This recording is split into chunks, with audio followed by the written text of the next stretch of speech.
we had our group of 9 people, and I was the marketing director. And my first job was to get a sign made, and we'd already reworked the logo and renamed the company from American Hardwear to Mountain Hardwear. And we kept the nut that American Hardwear had, but we reworked the colors of the font and made it a little more appropriate, the gold and the silver and the black for our industry.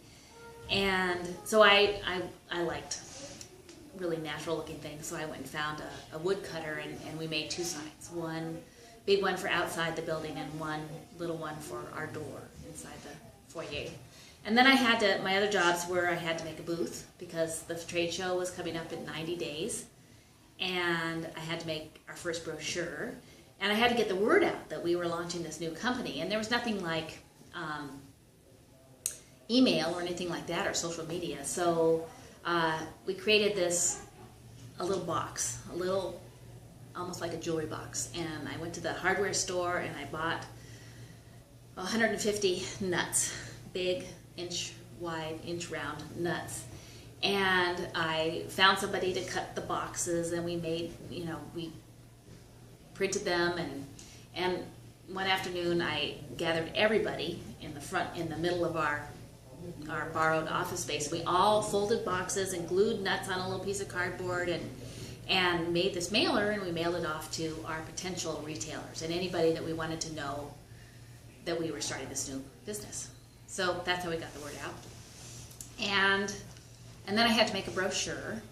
And like I said, I was really into, natural looking papers and things. So we used card stock for the brochure and the mailer. And our booth was basically big pieces of inch wide cardboard. And it had this real temporary feeling. So in aluminum booth. Right. Units. Right. An erector set booth. It was an erector set booth. And Kent cut that cardboard out, right? Yes. In the warehouse. Kent, That's how Kent got started. Yep, exactly. And we used actually Paul Kramer's wood studio. So we took it over, and we were polishing aluminum and sanding particle board for writing desks and the reception desk, and hand stenciling the big nut on the big pieces of cardboard, and we came up with this 20 by 20 booth. And then years later, we still had parts of this booth that evolved into parts of our booth, 5 or 8 years later, until we finally replaced the whole thing. So, and you could probably go into the Mountain Hardwear offices and find parts of either a piece of cardboard with a stenciled logo on it, or a table made out of particle board, or I don't know what else, but there were pieces of that booth around for years.